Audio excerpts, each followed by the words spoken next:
And we are recording with Mr. Tevi Troy on Wednesday, December 11th, 2024 at what time is it? 11:29 p.m. Eastern Time. You came on last time. We talked about your book, which I did finish. I finally did finish Power and the Money. It's on Audible. You can get the links in the description. I actually brought it up yesterday during a show, talking about just in general the corruption of media or really anything. But I think it's important because you do show it's not nothing that there's a direct correlation. I mean, it makes sense if you strip titles in our own minds of, well, this one's the president and he stands by the podium and does the speech, and this one's the CEO and he's got the pinstripe suit and he has a penthouse in Manhattan. If you strip all those away and instead look at it, it's like LeBron James. People always say that LeBron James could have also been an NFL star because he's like 6'10", insanely muscular and insanely nimble. Like, yeah, that's an athlete. Sure, we say he's a basketball player. He's not a football. He's an athlete. And I think that's what your book most clearly illustrates or illuminates is sure, we call one a president or one a prime minister and one a CEO and one a general.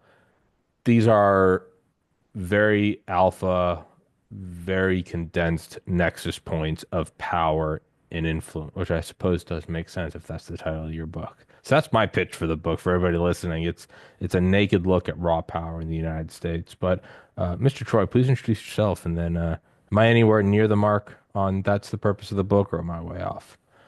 Well, first of all, hi, I'm Tevi Troy. I'm a senior fellow at the Reagan Institute, author of Power and the Money. I loved your little introduction, and it made me think, I'm a little older than you, of Dave Winfield, who's a Hall of Fame outfielder, but he was the first person ever drafted by the NBA, the NFL, and Major League Baseball. Case in And point. it was Yeah. baseball. So yeah, case in point. So yes, these people are all alpha. I talk in the book about the loneliness of leadership, which is where presidents have no peers because everyone is a supplicant to them or a subordinate in some way.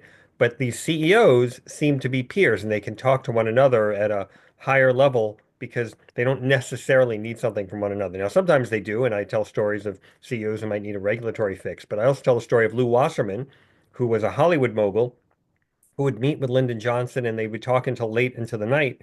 And one time, Johnson went to bed, and Wasserman left Johnson's bedroom and ran into Lady Bird Johnson and apologized to her for keeping her husband up. And she said, "Oh, Lou, he lives for this," meaning he needed to have someone he could talk to who wasn't a subordinate, who wasn't a supplicant, who just could understand the pressures that he was going through. Yeah, no, yeah, heavy lies the crown, right? I mean, because often I think you say this, but often the only times the president can talk to is a former president. That's the only way that they can. And sometimes they don't like each other, right? I mean, Oh, of course, most of the times Obama they and don't. Trump or Biden and Trump, they're not going to get along. Any of them and Jimmy Carter, all of them, No, Democrat and Republican, just like Jimmy Carter. So. it's in the book Raven Rock by Garrett Graff. Uh, Kennedy, right? Kennedy, U-2 spy plane. No, that was Yeah, Eisenhower. that's Eisenhower. Under Kennedy, I'm trying. It wasn't Cuban Missile Crisis. It was something else where I remember Kennedy called in Eisenhower to Camp David and basically was like, "Man, I can't deal with X, Y, and Z." I think it was probably Bay of Except Pigs. for Bay of Pigs. They lied to Yeah. me. They did all this, and I guess Eisenhower was basically just. We don't know the exact transcript, but the quote from Kennedy is, "I received the tongue lashing of a lifetime." But because of that, up until that point, Camp David had been renamed under every president. David was Eisenhower's grandson. Yep. Kennedy put it back to Camp David. After that discussion, I was kind of like a head nod, like, thanks for like I needed that. Yeah. And And the way I read the conversation, it was Eisenhower told him to put on his big boy pants, right? okay, As yeah, I hadn't the heard now that, but I president. do know, I do know, like the summary of it was Eisenhower, who oversaw the largest amphibious invasion in the history of man, was not going to commiserate with the young playboy. Something along Right. the lines of JFK was like, "It's so tough," and Eisenhower's like, "Will you shut up?" Yeah. But You wanted the job, you've got the job, do the job. yeah, and so that does kind of make sense. And then there's the favors, obviously, but I feel like that's probably more par for the course. At that level, it is all it's you're only going to get so much smarter, only so much more talented. I think at that level, it is, probably primarily favors, exchanges, quid pro quo. So I think that's probably like a given. But yeah, I would bet some of the best conversations that's ever taken place on American soil were probably not recorded. was probably like, let's go for a walk. And though you probably get the most clear, brutal, like put the phones down, tell your security to stand back. I'll tell my security to stand back. They go for a walk, and you'd probably get the most naked talks about power. Like, you need to do this, you need to put on this face. I know you have to do this because it's like I talked to one of the special forces guys a couple weeks ago after Russia shot that intermediate ballistic missile. And I was like, are we going to war? And he was like, no, they have to do it because Ukraine shot missiles into Russia. So like it's a strong man thing. Everyone else is like, oh my God, we're going to war. The people at the very top, they probably understand, like, no, he has to do that because he's saving face for the people under him. And but you'll never get those talks on record because that doesn't look good. But I would imagine the best conversations have probably been like, all right, how do you run $1 trillion corporation? How do you deal with China? How do you deal with all of this?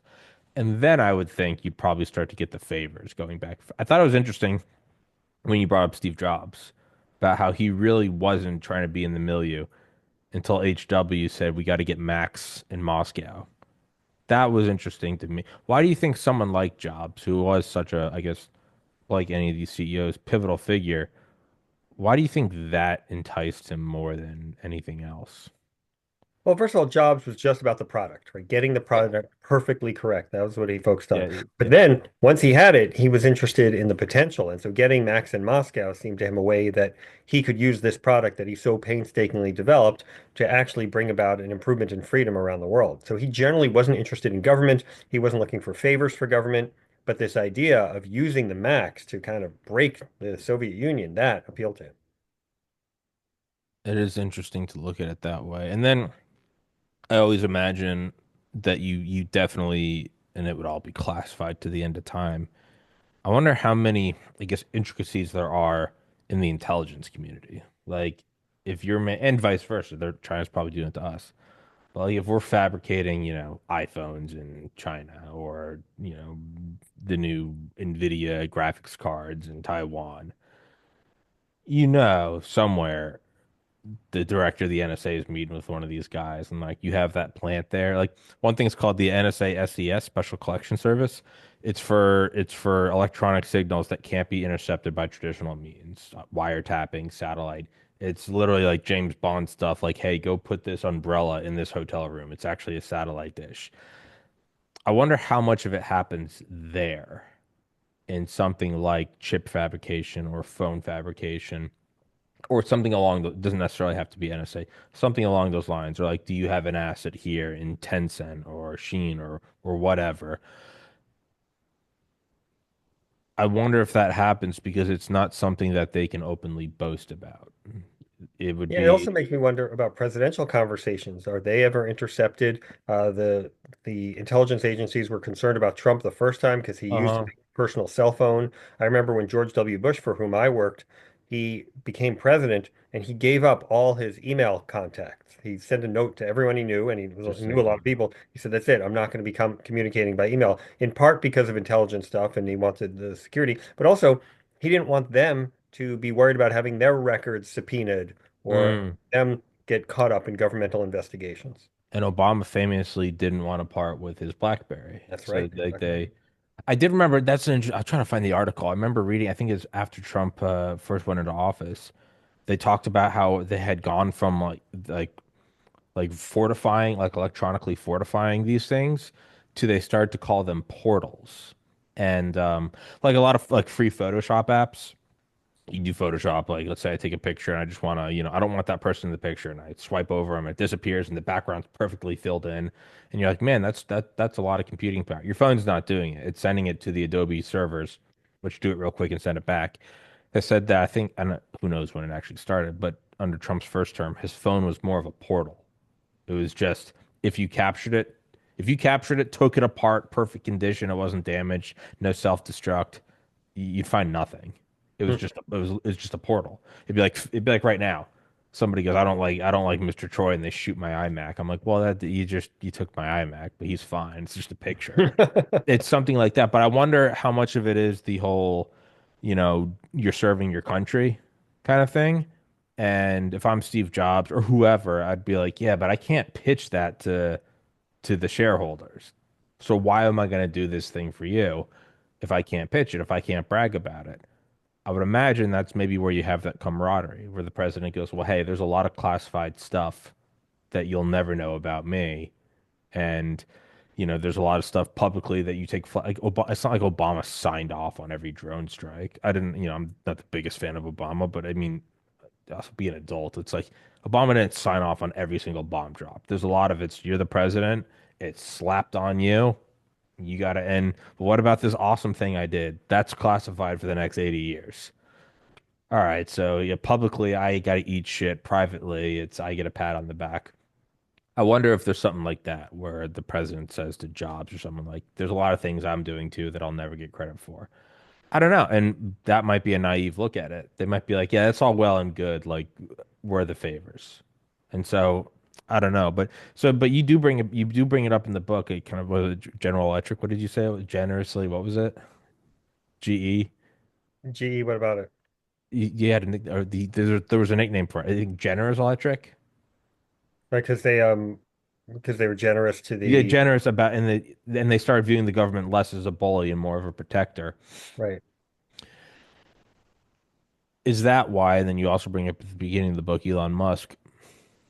Do you think there's strategy in that? So let's say like you're a defense contractor, Grumman or Raytheon, or all morals aside, because it's very gray. You are protected by the government, and that they're going to give you these contracts. It's they call it like defense contractor socialism, where no matter who wins the contract for the fighter jet, they break it up. All right, Raytheon's going to make the cockpit. Lockheed Martin's going to make the engine. Musk depended a lot on subsidies early on, but as you point out, once he strays from the towing the government line, he's really getting hit left, right, and center. I don't think whatever people think of Musk, I like him, but if you don't like him, it's whatever. Do you think that's I don't think that's stupidity. Do you think it grew to size X? No pun intended. It grew to this size, and now I got what I wanted. So now I can kind of go out and start throwing haymakers my own way. Do you think you have to hit a certain size? Do you think it's stupidity?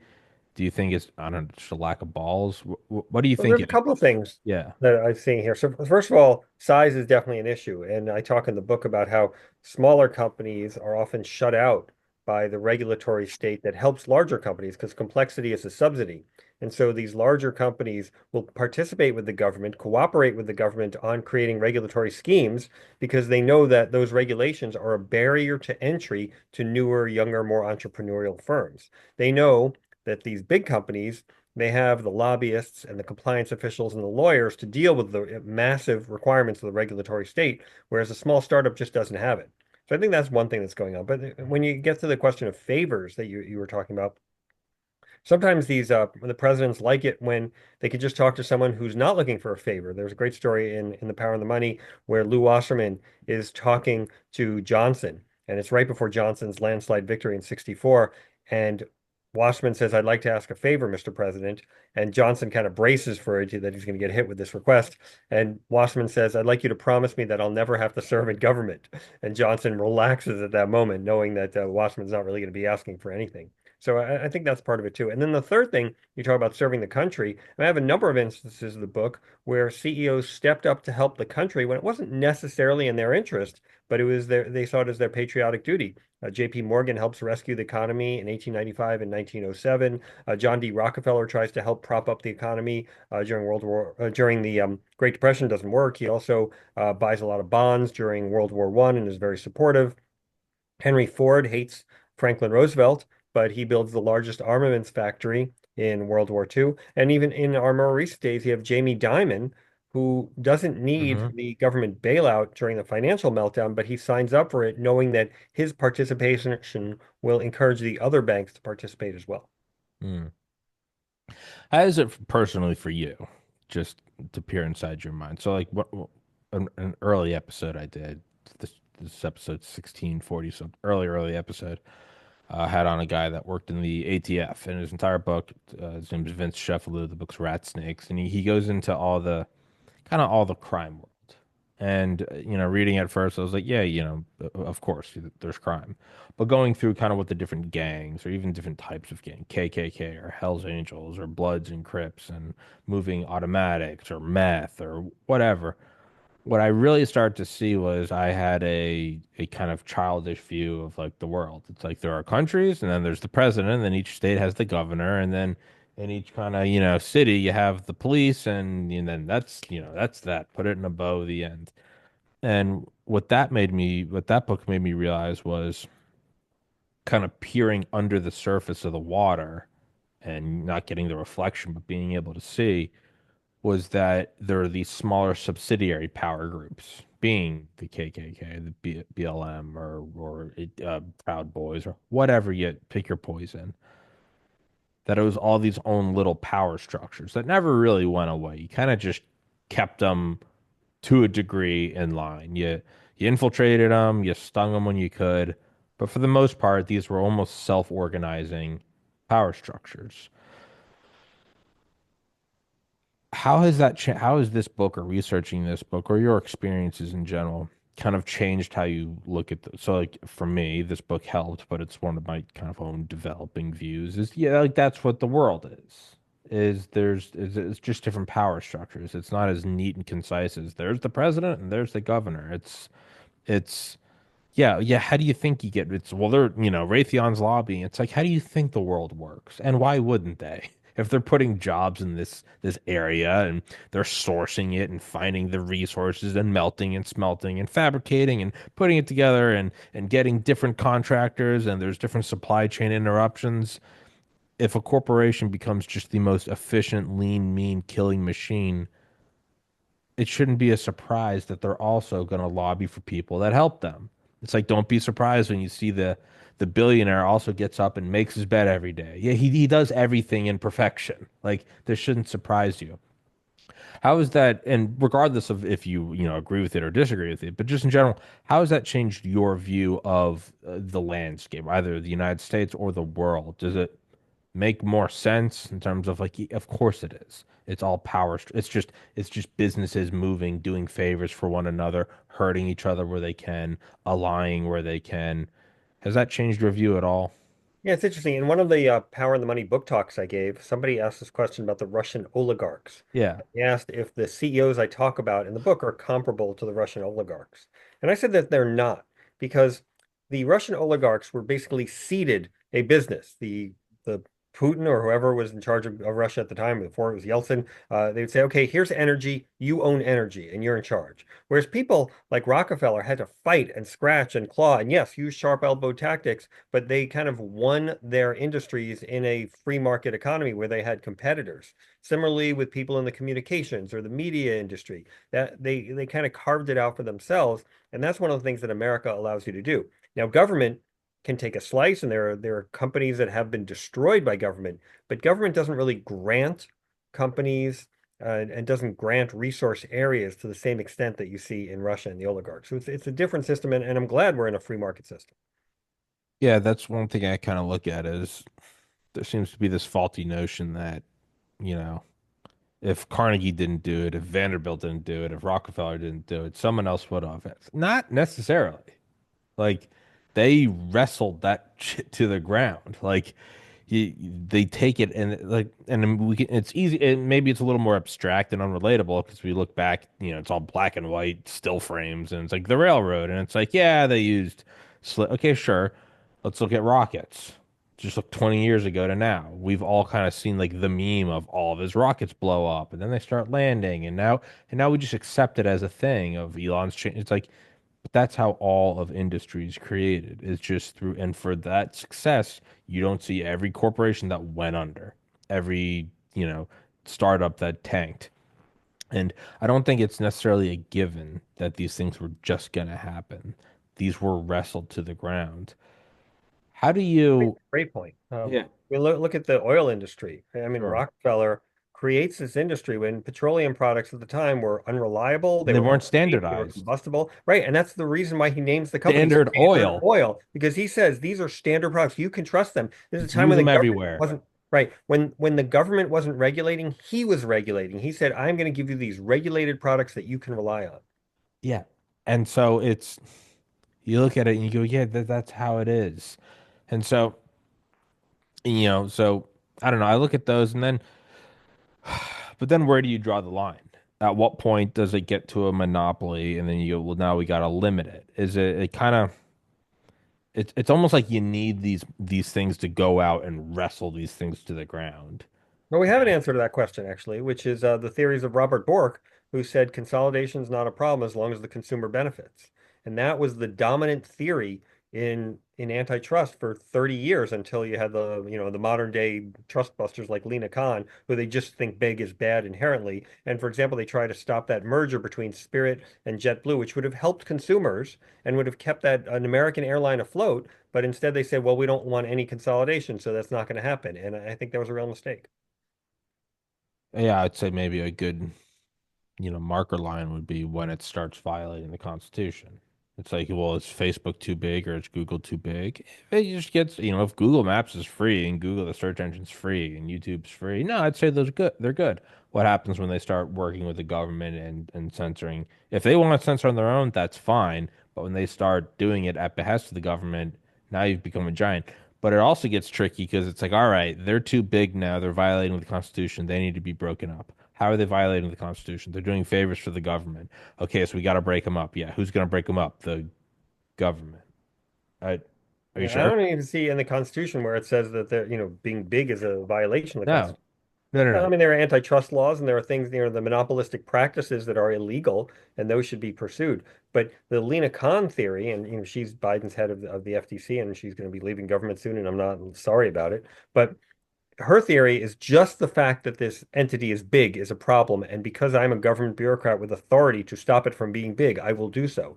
And that's a real problem. Yeah, yeah, no. The big is not bad. Big is not inherently bad. Big can be Then bad. here, sure, it can be. Yeah, no, a butter knife can be bad. Yeah, Yeah, a it's gun could be bad. It could be yeah, good. Depends yeah. who's using it. In that sense, then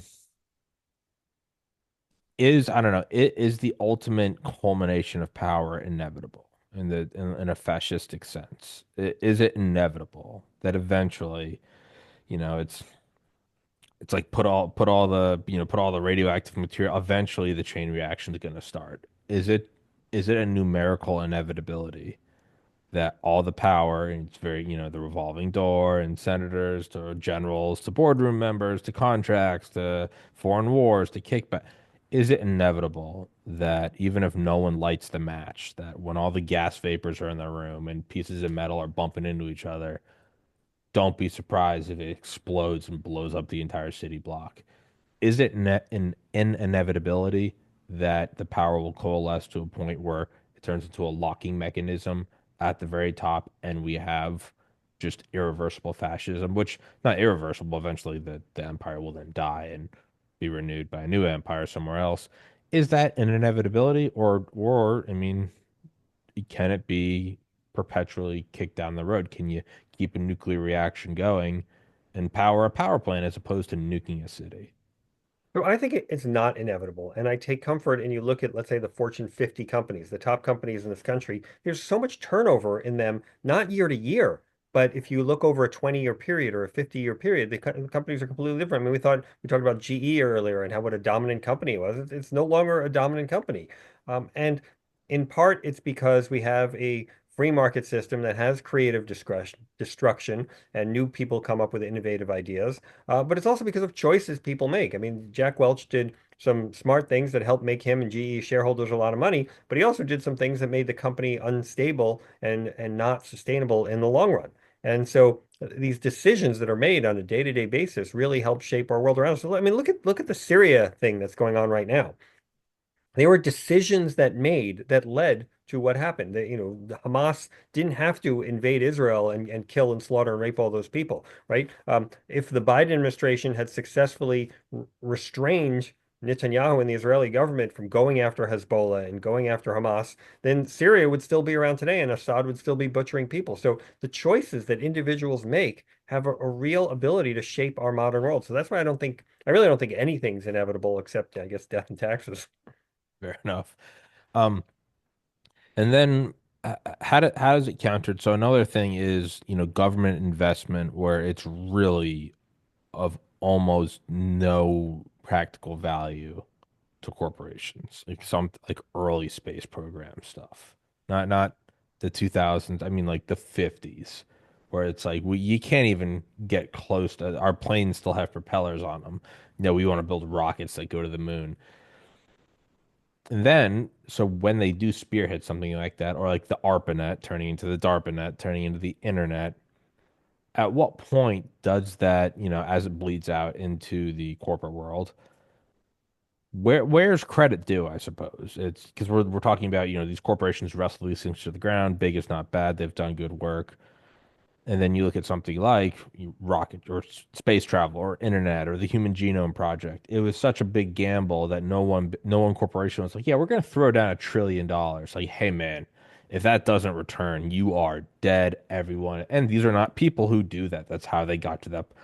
LeBron James doesn't just go around doing parkour because he knows if he breaks his leg. I mean, he knows he's $100 million asset. He's like, yeah, I'm not an idiot. I'm not going to do that. Well, Whereas, sometimes you do see these guys, doing extreme biking or playing a different sport in the off season or mountain climbing, and they get injured, and it, really messes them up. yeah, well, exactly. So my point is, but they're not in general. I would say like Tom Brady's not skateboarding. He's Yeah, probably just like small chance, but no, I'm he's more. eating avocado ice cream and Yeah, stuff. he's doing whatever. Yeah, it's yeah. Where's credit due then? Because inherently, it's kind of big is not inherently bad. I also have to sometimes push back when people are like, gut the government, take everything. I'm like, not some. You do need it. The space shuttle would have had almost no financial return. The space station has almost no financial. Well, what about in 50 years when all the stuff we learned about geogravity? Sure, but who started that? Who pushed that? So, but then you don't have to fall into the trap of, oh, so the government's wiser than us. It's like that's also not the case. But no, not at all, as you know. But there are cases where it's unequivocally put a wedge forward that years or decades later, corporations, I mean, now we have SpaceX, we have Blue Origin, we have Bigelow, we have ULC, United Launch Alliance. We have all these things. And now it's okay, it's kind of privatized. But there are parts where it was never, this was also just like we said about the industry leaders that wrestled these fields to the ground and consolidated and standardized them. It's also not an inevitability that eventually we're going to get around to rock. Like, not really. If no one made that initial push forward, then we wouldn't go forward. It would just be so there are places where credit is due to where the government puts a wedge in the wall and then breaks a hole, and then corporations can push it open. But the risk and the assets are so large that no one business would do that. So where, I guess, in your opinion, because I would say space travel, internet, Human Genome Project, and I would imagine now probably closer to something like AI. Where, where again, like the monopoly, where do you draw the line? Where do you draw the line of like that is good? If that is good, that no one company can go protect all the world's shipping lanes. Yeah, the U.S. Navy does a pretty good job. Okay, what corporation can afford 13 aircraft carrier strike groups? You can't. Okay. So then you can't just inherently say everything the government does is wasteful. I'm like, yeah, for all its faults, I'm a pretty big fan of the DoD. I think they provide, it's the least, in my opinion, it's the least shitty empire ever. So and again, in your opinion, there's no right answer. Where do you draw the line of like, where's credit due and when is it too much? And I know that's a giant question, but. Look, we're $35 trillion in debt. And it's a real problem.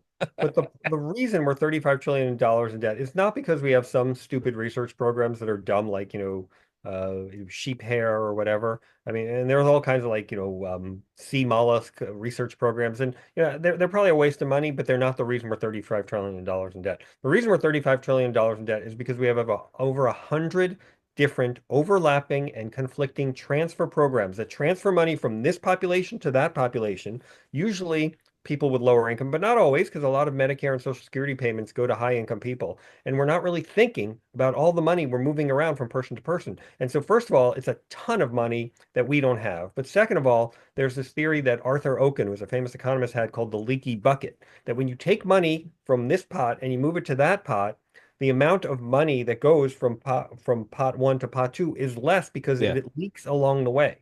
And so we're wasting money by transferring it in all these different overlapping ways, but we're also transferring so much that we don't have. And if we had, I'm not a universal basic income guy necessarily, but if you told me we'd get rid of all 100 of these overlapping transfer programs, these are all multi-billion dollar programs, by the way. If you got rid of all these programs and just did a universal basic income, money went directly to the people. And so you said, okay, everyone gets, I don't know, $20,000 a year or 30,000, whatever the amount is, you get this and you do what you do with the rest of your time. That would save money and it would put us in a much less precarious position because right now, the Chinese, the Russians, I mean, if they want to do a run on our debt, they could. It would cost them too, but it would be immensely destructive to this economy. And it's because we've set ourselves up for it with having this $35 trillion debt. And that's, I actually think that maybe one of these CEOs one day can either tell the government, hey, you got to get cracking on this, or B, come up with some kind of elegant solution for solving the problem like Morgan did in 1895 or 1907, because I think we're headed down a destructive path. And again, it's not because we are doing space research or AI research or research into, all kinds of hypersonic missiles, which I think we need to do. It's because we're wasting too much money in overlapping, sometimes unnecessary, and a disincentive to work creating transfer programs that we really need to think about more carefully. Yeah, it does kind of there is just it's like heat loss. Like nothing is perfectly like the conservation of momentum. Like nothing's perfectly transferred. No engine's super efficient. Yeah, so your money goes to here, it goes to. I'm like, yeah, well, $100 trickles around and it turns into $30. Yeah, no, that's a fair point. I do kind of think you need that of where I think you probably do need like a CEO to come in and balance it. I don't really see any other way. I mean, it's 35 it's we're spending more on interest payments than the military. The Which only is ridiculous, right? The Chinese aren't doing that. Yeah, the only logical conclusion I can remotely come to, and it's a bad one, is that we have zero intention of paying any of this off, and we've hit the threshold of some, I don't know, demarcation line they made 50 years ago. They go, once the interest payments surpass the DoD, we're going to start World War III and wipe out the debt. I mean, I think I'd much rather a CEO come in and make some very unpopular firings than, I don't know, start launching nukes at Moscow. Yeah, I but don't even know. just firing government employees isn't going to get us there either. I mean, No. the amount of trillions of dollars in debt, it is transfer payments. If you could solve the transfer payment program problem, which includes Medicare and Medicaid and Social Security, but also all kinds of welfare programs that you don't even think about all the time, that are just there, spending our money every day. If you could solve those problems, then we wouldn't have to worry so much about, spending more money on AI research or whatever. So I think that's one thing to think about. But look, it's not just a war that would get us out of the debt. I mean, you could inflate the heck out of things so the currency is less valuable. You could sell off national assets like the parks. And I teach class, and my students always ask, "What are we going to do about the debt?" So I give these options. They're all unpleasant. They're all bad.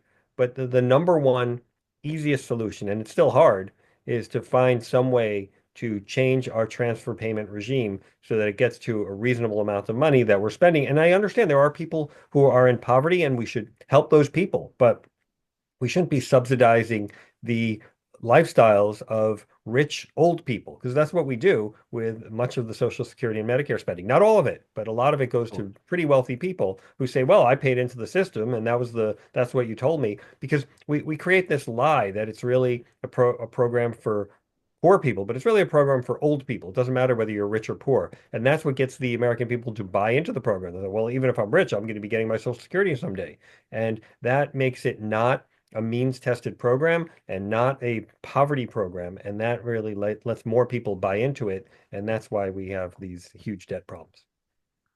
Yeah, and you talk about it in the book, and it's something I bring up often here is there's I'd say there's next to no value to just critiquing a system. Like almost that's something you do when you're like 14 and discover Reddit. You're like, yeah, we don't pay our teachers enough, but we give military. It's like, okay, great take. What do we do about it? Almost no one has a what do we do about it. It's just like evil's bad and war is hell. Noted. We'll put that down. What's step two? We should explore the stars. How? I don't know. What are we doing? And so that's kind of the thing is so when I said unpopular firings, I didn't necessarily mean more of like, that meant that as like a placeholder of like doing something that's going to be seen as unpopular. Something has to be done though. I'm bleeding out. I'm bleeding out. Okay, well, it's infected. We got to cut off the foot. I don't want to get rid of my foot. Well, then call your next of kin because you're dying. Well, I can't die. My kid's going to be without a.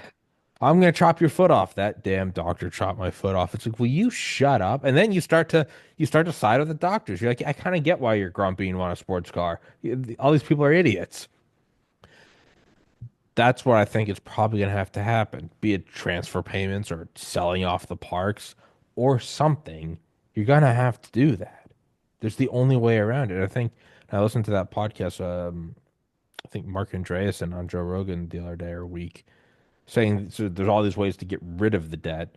And another way is to just blow the economy up, just grow so large and so fast, be it through asteroid mining or it makes me think of the Ben Rich quote, the former CEO of or head of Skunkworks, who said we have black technology in these special access programs that will never see the light of day, and they'll only get out under an act of God.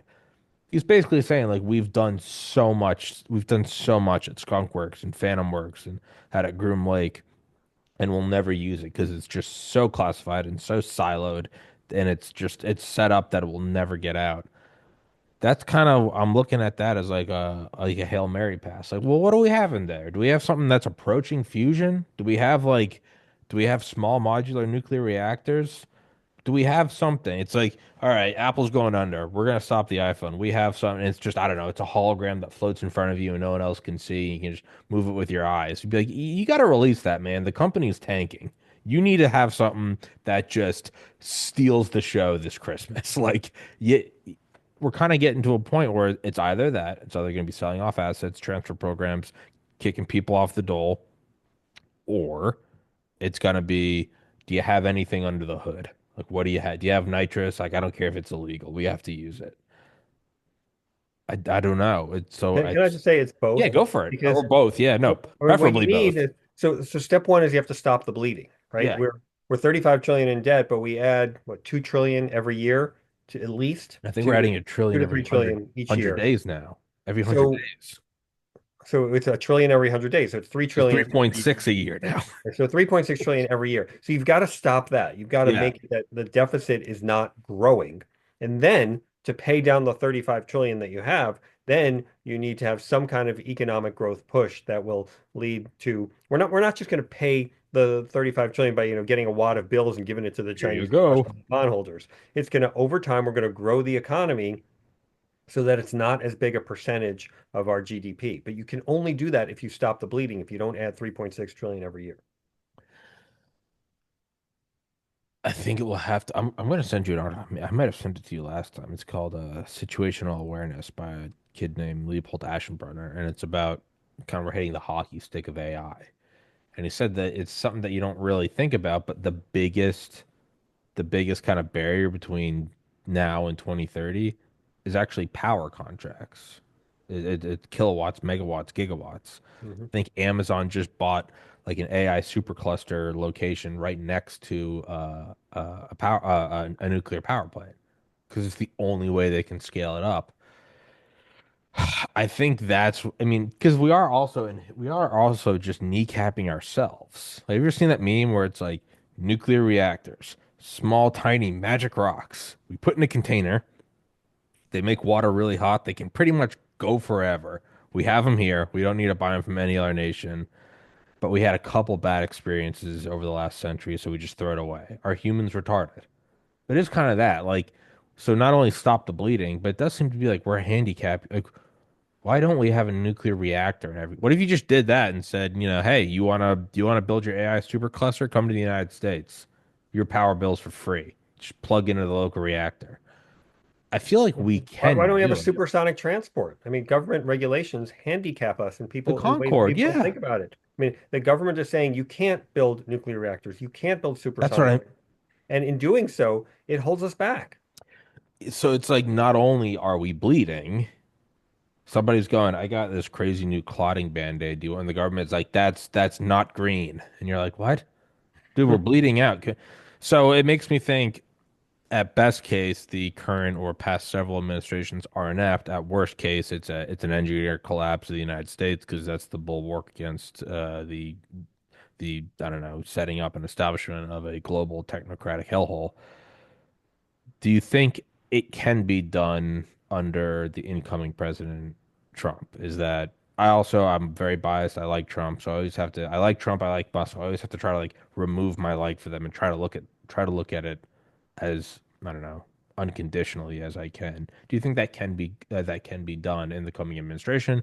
Am I putting too much hope in one person? Look, the good thing about Trump is that he's willing to look at things differently. He's willing to blow stuff up. Now, that's also the bad thing about Trump, right?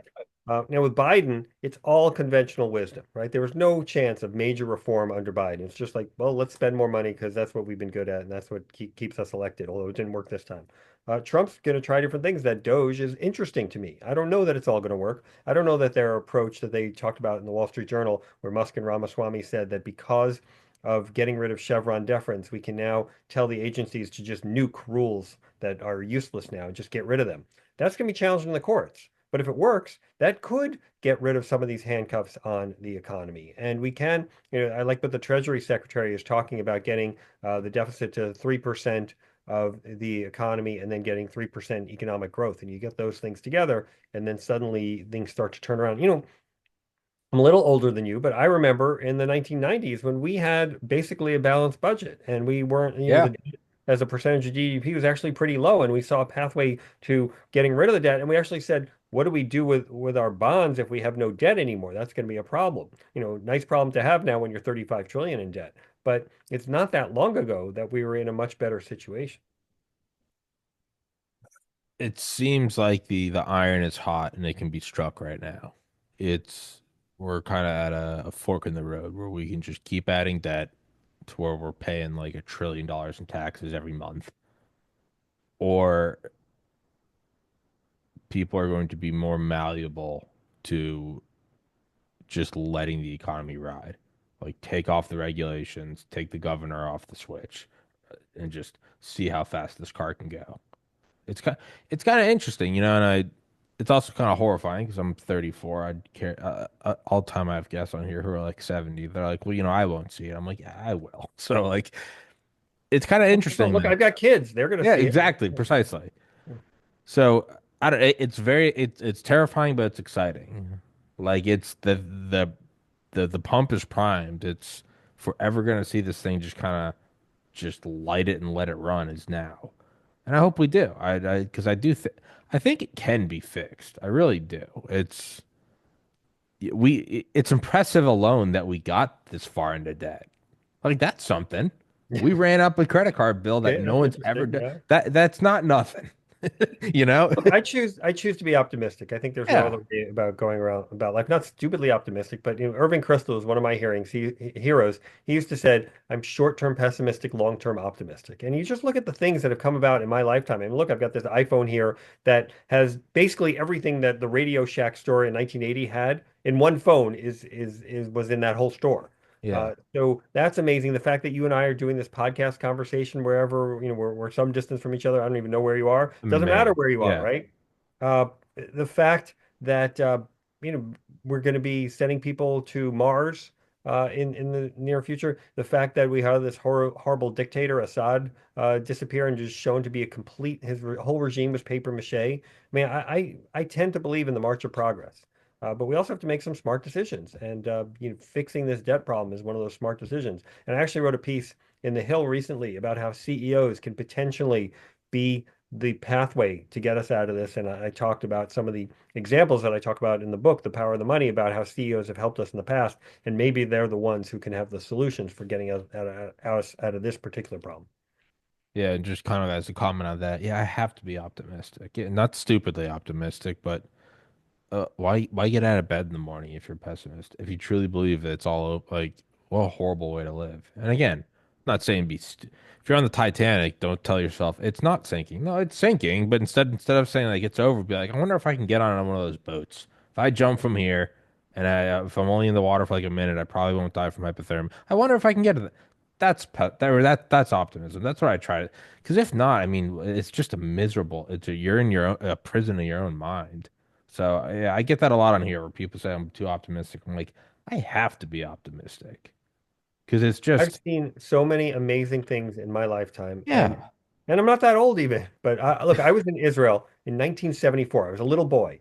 That place was a hellhole. You couldn't make a phone call. There was very little food. The toilet paper was sandpaper. And you go to Israel now, 50 years later, and it is a modern, advanced yeah. economy, much better than we are in many ways, and safer place. Now, obviously, they're in a tough neighborhood, and they're fighting a tough war.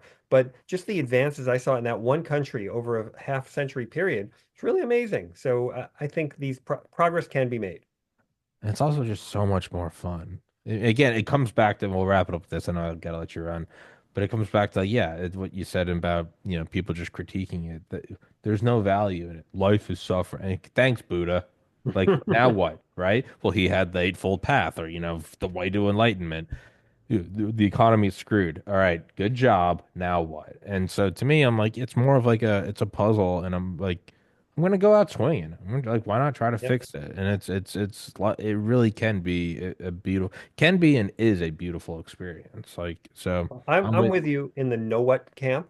And not only am I, but all the CEOs I profile in The Power of the Money, they're all now what people because they yeah, came up with solutions to difficult problems. And that's how they became who they were. move, adapt. It's this podcast. I was banned on YouTube. Like, adapt, find Rumble. All right, what is that? Move forward. How just go forward.